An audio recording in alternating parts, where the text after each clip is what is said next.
Hi friends, welcome back to Birlas Parvai. இந்த வீடியோவில் நம்ம என்ன பார்க்க போகிறோம் அப்படின்னா, நம்ம காரோட இந்த ஃப்ரண்ட் டேஷில் நிறைய வார்னிங் லைட்ஸ் வந்து நமக்கு இருக்குது. அது ஒவ்வொன்றும் எதுக்காக அப்படின்னு சொல்லி நம்ம ஒவ்வொரு வீடியோவை நம்ம பார்க்க போகிறோம். ஏற்கனவே வந்து ஒரு 2-3 வீடியோவை நம்ம பார்த்துருக்கோம். ஸோ இந்த வீடியோவில் நம்ம என்ன பார்க்க போகிறோம் அப்படின்னா, ஒரு பேட்ரி சிம்பிள் வந்து நம்ம காரில் ஒரு வார்னிங் லைட்டாக நமக்கு வருது. அது எதுக்காக இருக்குது, அது இன்கேஸ் எரிஞ்சிச்சு அப்படின்னா என்ன ப்ராப்ளம் இருக்கிறதுக்கு வாய்ப்பு இருக்குது அப்படிங்கிறத ரொம்ப டீட்டெயில்டாக இந்த வீடியோவில் வித் டெமோவோடு நம்ம பார்க்க போகிறோம். வீடியோக்குள்ளே போகிறதுக்கு முன்னாடி நம்ம சேனலை இன்னும் நீங்கள் சப்ஸ்கிரைப் பண்ணல அப்படின்னா சப்ஸ்கிரைப் பண்ணிக்கோங்க. பக்கத்தில் இருக்க பெல் பட்டனை கிளிக் பண்ணிக்கோங்க. அப்போ தான் நான் போடுற எஃபர்ட் உங்களை வந்து ரீச் ஆகும். இப்போ வீடியோக்குள்ளே போகலாம்.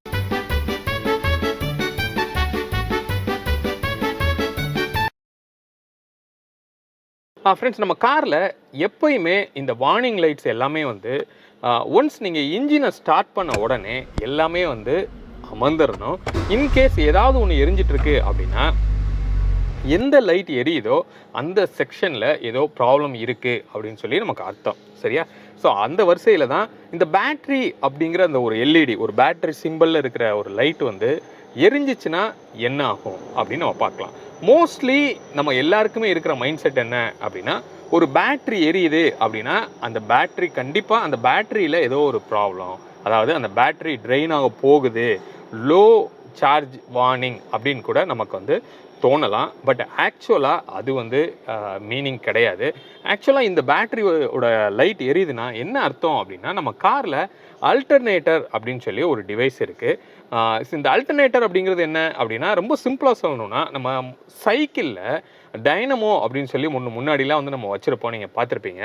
அந்த டைனமோ வந்து ரன் ஆச்சு அப்படின்னா என்ன ஆகுது, நமக்கு ஃப்ரண்ட்டில் இருக்கிற ஒரு ஹெட்லைட் வந்து அதிலிருந்து பவர் ஜென்ரேட் ஆகி அங்கே வந்து உங்களுக்கு எரியுது. அதே கான்செப்ட் தான் நம்ம காரில் ஒரு டைனமோ இருக்குது, அதுக்கு பேர் தான் வந்து அல்டர்னேட்டர் அப்படின்னு சொல்கிறோம். அப்போ அந்த அல்டர்னேட்டர் வந்து நம்ம காருக்கு தேவையான அத்தனை ஒரு பவருமே வந்து அதுலேருந்து தான் நமக்கு ப்ரொடியூஸ் ஆகுது.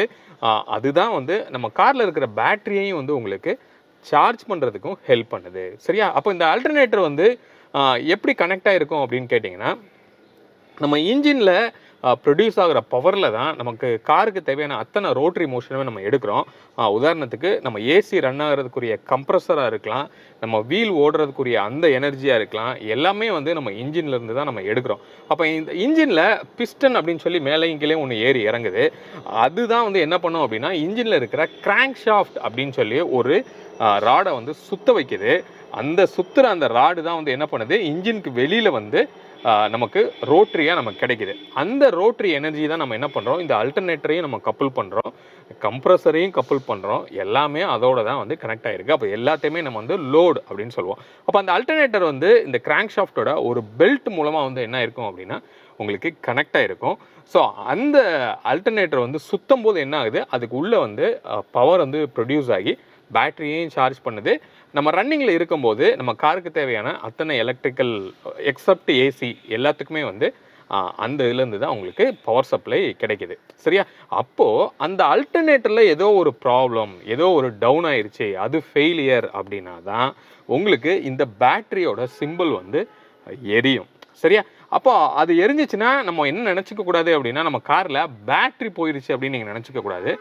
அல்டர்னேட்டரில் தான் வந்து அது உங்களுக்கு இஷ்யூ இருக்கும். அப்போ அந்த அல்டர்னேட்டர்னா எப்படி இருக்கும், அதை ஓப்பன் பண்ணி அதுக்குள்ளே என்னென்ன இருக்குது, என்ன மாதிரி ப்ராப்ளம் வர்றதுக்கெலாம் வாய்ப்பு இருக்குது, அதை எப்படி சர்வீஸ் பண்ணுறாங்க, அதை ஓப்பனாக வந்து ஒரு டெமோவாக எல்லாத்தையும் பார்க்குறதுக்காக இப்போ நம்ம ஒரு சர்வீஸ் சென்டருக்கு வந்து நம்ம போகிறோம். அங்கே தான் இது எல்லாத்தையுமே வந்து ஒரு டெமோவாக நம்ம பார்க்க போகிறோம். இப்போ போகலாம். இந்த அல்டர்னேட்டர்னா எப்படி இருக்கும், அது எதுக்கு யூஸ் ஆகும் அதை சொல்லுங்கள். இது இந்த ஆல்டர்னேட் பார்த்தீங்கன்னா ஷிஃப்ட் இது சார். இது வந்து ஆக்சுவலி ஜென்ரேட் மாதிரி தான். இது வந்து நம்ம பெல்ட் மூலிமா இன்ஜின் ஸ்டார்ட் பண்ணும்போது சுற்ற ஆரம்பிச்சிடும். நம்ம இன்ஜின் ஸ்டார்ட் பண்ணி நம்ம எவ்வளோ லாங் போனாலும் சுற்றிக்கிட்டே தான் இருக்கும். இது சுற்ற இதோட அவுட்புட்டு நம்ம பேட்டரிக்கு போகும். பேட்டரிக்கு போகும்போது பேட்டரியிலேருந்து நம்ம ஃபேனு, ஹெட்லாம்ப்பு, ஏசி எல்லாத்துக்குமே இதுக்கு ஜென்ரேட் கொடுக்குறது இந்த அவுட்புட்டு இந்த ஆல்டர்னேட்டர் தான். இப்போ இதில் பிரச்சனையாக அப்படி ஆகுச்சுன்னா என்னென்ன ஆகும்னு நான் சொல்கிறேன். இப்போ இதில் பார்த்தீங்கன்னா ஸ்டார்டர் காயில், ரோட்டர் காயில் ரெண்டுக்கும் சார். இது வந்து ரோட்டர் காயில், இது உள்ளே சுற்றுறது. இது ஸ்டார்டர் காயில். இதில் இது போனாலும் ப்ராப்ளம் வரும், இது போனாலும் ப்ராப்ளம் வரும். இது காயில் சம்மந்தப்பட்டது. இது ஏசியாக வரும். இந்த ஏசி லைனை வந்து டிசியாக மாற்றுறது இந்த டயட் செட்ஸ். இது வந்து ரெட்டிஃபையர் சொல்லுவாங்க. இந்த ரெட்டிஃபையர் டயட் வந்து வோல்டேஜாக மாறும். ஏசியே டிசியாக மாற்றும். இதிலிருந்து கன்வெர்ட் பண்ணுறது இந்த ரெகுலேட்டர். இது வந்து இது கட் அவுட் சொல்லுவாங்க.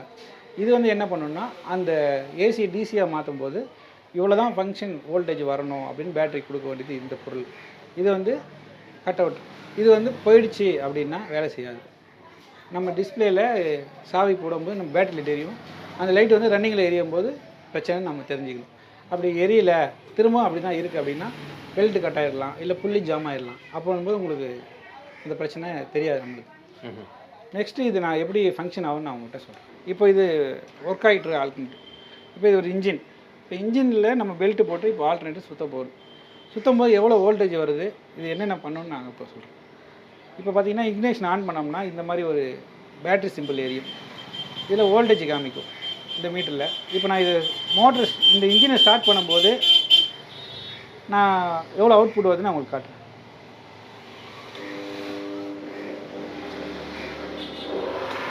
இப்போ இந்த இக்னேஷன் ஆஃப் ஆகிடணும், இங்கே அவுட்புட் வந்துடணும். இப்போ நம்ம ஆல்டர்னேட்டர் ஒர்க் ஆக ஆரம்பிச்சிச்சு. இப்போது நம்மளுக்கு வோல்டேஜ் வருது, சார்ஜ் ஆகிட்டு இருக்குது. இப்போ சப்போஸ் இது வேலை செய்யலை அப்படின்னா இந்த இண்டிகேஷன் வந்து இந்த மாதிரி எரிய ஆரம்பிச்சு. இப்போ வந்து இண்டிகேஷன் எரிஞ்சுதுன்னா நம்ம வந்து பிரச்சனைன்னு நம்ம தெரிஞ்சுக்கணும்.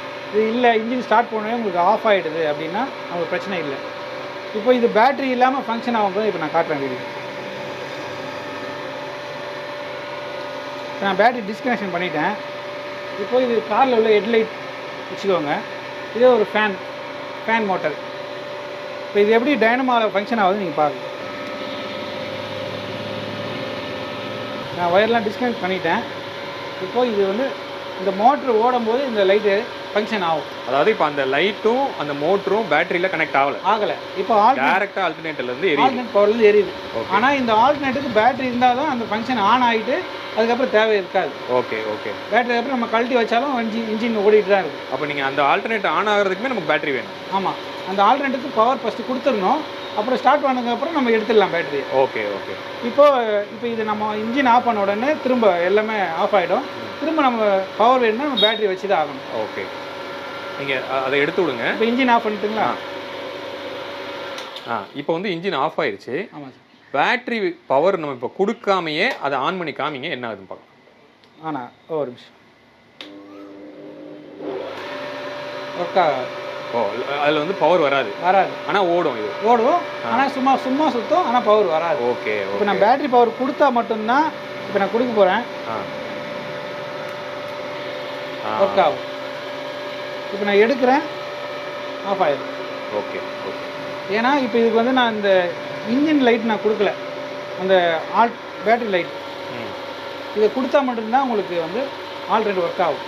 Okay sir. இப்போ இந்த ஆல்டர்னேட்டரை வந்து நம்ம ஏதோ ஒரு ப்ராப்ளம் அதை ரெடி பண்ணணும் அப்படின்னா நமக்கு வந்து எவ்வளோ காஸ்ட் ஆகும், என்னென்ன மாதிரியான பிராண்ட்ஸ் வந்து ஆல்டர்னேட்டரில் இருக்குது? இப்போ ஆல்டர்னேட்டில் பார்த்தீங்கன்னா அதிகபட்சம் வேல்யூ வருது, அப்புறம் பாஷ் வருது, அப்புறம் டென்சோ, அந்த மாதிரி டிவிஎஸ்ல வருது. இது 4 கம்பெனி இருக்குது. இந்த 4 கம்பெனியும் அதில் பார்த்தீங்கன்னா டொயோட்டாவில் பார்த்தீங்கன்னா டென்சோ வரும் அதிகமாக.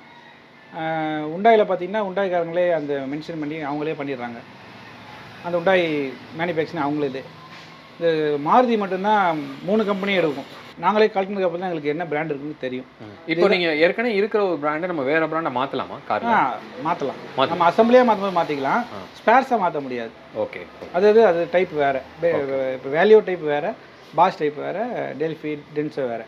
இதை நம்ம மாற்றி போட முடியாது, ஆனால் அசம்பிளியாக மாற்றும் போது நம்ம மாற்றிக்கலாம். ஓகே. இப்போது இது ரெடி பண்ணுறதுக்கு இன்கேஸ் சர்வீஸ் பண்ணணும் அப்படின்னா எவ்வளோ காஸ்ட் ஆகும்? சர்வீஸ் பண்ணுறதுன்னா அது இப்போ இதில் ஒரு 6 பொருள் இருக்குது. காயில் 2 வரும், மெயின் புள்ளி வரும், அந்த புள்ளி 3 பொருளாச்சு. இந்த டயட் செட் வரும், அப்புறம் அந்த கட்டவட்ரு, இந்த ஸ்லிப் ரிங் வரும். இதெல்லாம் வந்து ஒரு காஸ்ட் வரும். இதில் அதிகமாக பார்த்திங்கன்னா எல்லாமே போகாது. எல்லாமே போகிற வண்டி ரொம்ப ரேர். இப்போது கார்பன் கட்டவட்ரு போயிடுச்சு, இதை மாற்றணுன்னா இது ஒரு வண்டிக்கான அமௌண்ட்டு வரும். ஒரு கம்பெனி டென்சோனா இவ்வளோ, வேல்யூனா இவ்வளோன்னு. அது வந்து ஒரு ஆல்டர்னேட்டுக்கு ஏற்ற மாதிரி, ஆம்ஸுக்கு ஏற்ற மாதிரி மாறும் ரேட்டு. அதனால் நம்ம அதுக்கு என்ன வேலை பார்க்குறோமோ அந்த காஸ்ட்டு சாம்பிள் பார்த்தா நம்ம காஸ்ட் சொல்ல முடியும். இப்போது இன்கேஸ் ஒருத்தங்க கஸ்டமர் வீட்டில் ஒரு கார் இருக்குது அப்படின்னா நீங்கள் போய் எடுத்துகிட்டு வந்து சர்வீஸ் பண்ணி கொடுக்குறதுக்கு வாய்ப்பு இருக்கா? இப்போ ஆல்டர்னேட் பிரச்சனை அப்படின்னா நம்ம ஒரு ஸ்பேர் பேட்டரி கொண்டு போய் அந்த பேட்டரி எடுத்துகிட்டு நம்ம போட்டு வண்டி எடுத்து வந்து நம்ம ரெடி பண்ணி கொடுப்போம். வண்டி நீங்கள் ஸ்டார்ட் பண்ணி கொண்டு வந்துடுவீங்க. ஆமாம், அதாவது ஆல்டர்னேட் பிரச்சனை அப்படின்னா நம்மளுக்கு வோல்டேஜ் தான் இருக்காது பேட்டரியில். அப்போ நம்ம ஒரு ஸ்பேர் பேட்டரி போட்டு அந்த வண்டி கொண்டு வந்து அந்த ஆல்டர்னேட்டை கழட்டி பிரித்து வேலை பார்த்து நம்ம சரி பண்ணி கொடுத்தோம். ஓகே. எவ்வளோ நாள் உங்களுக்கு சர்வீஸ் பண்ணுறதுக்கு ஆகும்? நம்ம இப்போ ஒரு 10 மணிக்கு போய் எடுக்கிறோம். நம்ம ஒரு ஷாப் ஒரு 9:30 ஓப்பன் பண்ணுறோம். ஒரு 10 மணிக்கு போய் கஸ்டமரை மீட் பண்ணுறோம் அப்படின்னா அங்கேருந்து எடுத்து வர டைம் எப்படி பார்த்தாலும் ஒரு 1/2 hour. அவங்க என்கிட்ட வண்டி என் ஒர்க் ஷாப் வந்ததுலேருந்து ஒரு 4 மணி நேரத்தில் 5 மணி நேரம் ஆகும். ஓ, முடிச்சிடுவீங்க. ஆமாம். ஓகே. இப்போ இன்கேஸ் யாராவது ஒருத்தர் உங்களை ரீச் பண்ணணும் அப்படின்னா எப்படி உங்களை காண்டாக்ட் பண்ணுறது? இந்த கடை எங்கே இருக்குது? நம்ம சென்னை பள்ளிக்கரணையில் இருக்குது சார். அது நியர்பை பார்த்தீங்கன்னா டிஏவி ஸ்கூல் இருக்குது, அதுக்கு ஆப்போசிட்டில் இருக்குது. ஓகே சார், உங்கள் நேரத்துக்கு ரொம்ப நன்றி. நீங்கள் ரொம்ப அழகாக இந்த ஆல்டர்னேட்டை பற்றி எல்லா விஷயத்தையும் நீங்கள் எக்ஸ்பிளைன் பண்ணீங்க. கண்டிப்பாக வியூவர்ஸ்க்கு வந்து இது ரொம்பவே ஹெல்ப்ஃபுல்லாக இருக்கும். உங்கள் நேரத்துக்கு ரொம்ப நன்றி சார். தேங்க்யூ.